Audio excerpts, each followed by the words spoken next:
Welcome everyone. WBSSC SLST 2025 সংক্রান্ত এই মুহূর্তে অত্যন্ত গুরুত্বপূর্ণ আপডেট শেয়ার করব।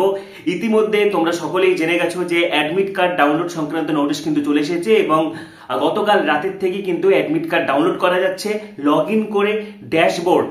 ঠিক আছে, ড্যাশবোর্ড অপশনে কিন্তু অ্যাডমিট কার্ড ডাউনলোড করার অপশন পাচ্ছ এবং এই মুহূর্তে যে বড় কথা এবং ক্যাটাগরি আপডেট করা বা এডিট করার কিন্তু শেষ সুযোগ। অনেকে এডিট করতে পারেনি। বিস্তারিত তথ্য শেয়ার করব। প্রশ্ন সহজ নাকি কঠিন, আবেদন কত হলো, পার্ট সাবজেক্টে সমস্ত তথ্য শেয়ার করছি। তার আগে বলছি, যারা আমাদের চ্যানেলে নতুন ভিডিও দেখছো এখনই সাবস্ক্রাইব করো, পাশে থাকা বেল আইকনটি প্রেস করো এবং ভিডিওটি প্রচুর প্রচুর প্রচুর শেয়ার করে দাও, যাতে যারা টেনশন করছে তারা যাতে রিলিফ পেতে পারে। প্রথমে আসবো, আমি বারবার বলেছিলাম ক্যাটাগরি এডিট বা যে কোনো এডিট, ফটো সিগনেচার এডিট, অনেকেই ক্যাটাগরি এডিট করতে পারেনি, বিশেষ করে কিছু ওবিসি বাদ দিয়ে অন্যান্য ক্যাটাগরি। কারণ অনেক জায়গায় তোমরা ভুলভাল ভিডিও দেখেছিলে যে শুধু নাকি ওবিসিদেরকে ক্যাটাগরি আপডেট করতে হবে।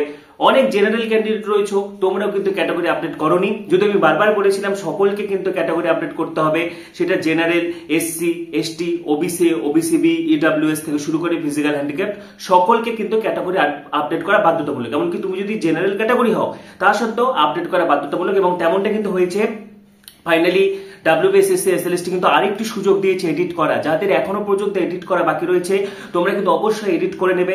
লগ ইন করে ড্যাশবোর্ডে এডিটের অপশন পেয়ে যাচ্ছ, সেখান থেকে তোমরা এডিট করতে পারবে। যতক্ষণ না তোমরা এডিট করছো অ্যাডমিট কার্ড ডাউনলোড করতে পারবে না। এবারে কিন্তু অত্যন্ত বিগ ব্রেকিং, পরীক্ষার এক মাস আগে কিন্তু অ্যাডমিট কার্ড দিয়ে দিল ডব্লিউবিএসএসসি এসএলএসটি। অর্থাৎ যারা যারা এখনো পর্যন্ত অ্যাডমিট কার্ড ডাউনলোড করোনি, লগ ইন করে ড্যাশবোর্ড অপশন থেকে তোমরা কিন্তু অ্যাডমিট কার্ড ডাউনলোড করে নিতে পারবে। এবং সেই সাথে যারা এখনো পর্যন্ত অ্যাডমিট কার্ডের অপশনটা পাচ্ছ না, তোমরা অবশ্যই ক্যাটাগরিটা এডিট করো। এবং যাদের যাদের রিজেক্ট হয়েছে অ্যাপ্লিকেশন ফর্ম, তাদের কিন্তু রিজেক্ট হওয়ার কারণটা দেওয়া রয়েছে। সেক্ষেত্রে তোমরা ইমিডিয়েট সেন্ট্রাল স্কুল সার্ভিস কমিশনে কলকাতায় গিয়ে কিন্তু তোমরা অবশ্যই ইমিডিয়েট যোগাযোগ করো যাদের ক্ষেত্রে অ্যাপ্লিকেশন রিজেক্ট হয়েছে। অ্যাডমিট কার্ড ডাউনলোডের জন্য কিন্তু লগ ইন করলে ড্যাশবোর্ড থেকে এখানে অ্যাডমিট কার্ড ডাউনলোড করার অপশন পাবে। এখানে ক্লিক করলে 9, 10 বা 11, 12 সব অ্যাডমিট ডাউনলোড করতে পারবে। ঠিক আছে, এবং অ্যাডমিটটা ডাউনলোডের পর ভেন্যু ভালো করে চেক করে নেবে কোথায় পড়েছে এক্সাম সেন্টার, এবং সেই সাথে ইনস্ট্রাকশনগুলো খুব ভালো করে পড়ে নেবে, যেগুলো তোমাদের জন্য অত্যন্ত গুরুত্বপূর্ণ ইনস্ট্রাকশন দেওয়া রয়েছে।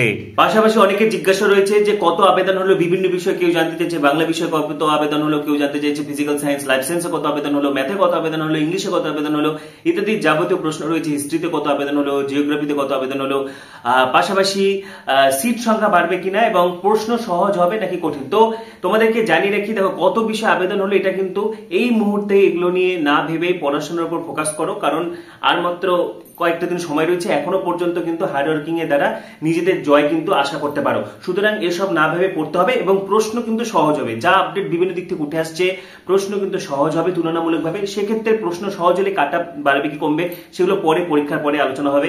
এখন অযথা কাট আপ নিয়ে তোমাদেরকে চিন্তা করার কোনো দরকার নেই। কিন্তু হ্যাঁ, প্রশ্ন কিন্তু সহজ হবে, একদম খুব একটা কঠিন হবে না, কারণ এত বছর পরে পরীক্ষা হচ্ছে এবং এখানে কিন্তু চাকরিহারা যে সমস্ত শিক্ষকরা রয়েছে, শিক্ষিকারা রয়েছে, তারাও কিন্তু পরীক্ষায় বসছে। তো সকলের কথা বিবেচনা করে প্রশ্ন মোটামুটি কিন্তু সহজ হবে।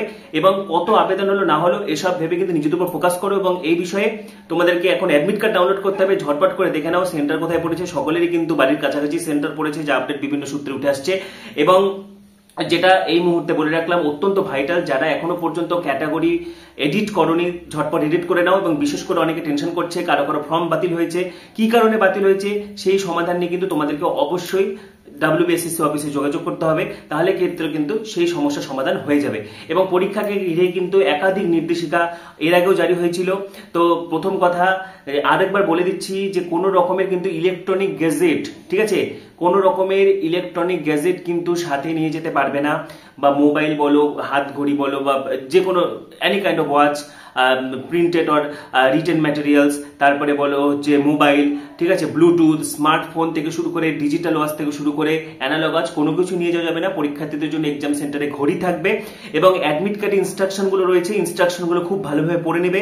ঠিক আছে, প্রত্যেকটা ইনস্ট্রাকশন কিন্তু সেখানে খুব সুন্দর করে দেওয়া রয়েছে। তো সকলকে বেস্ট উইশেস, সকলের পরীক্ষা ভীষণ ভালো হোক। পরবর্তী ভিডিওগুলির জন্য সাবস্ক্রাইব করো, পাশে থাকা বেল আইকনটি প্রেস করো, ভিডিওটি প্রচুর প্রচুর প্রচুর শেয়ার করে দাও। সবাইকে অসংখ্য ধন্যবাদ।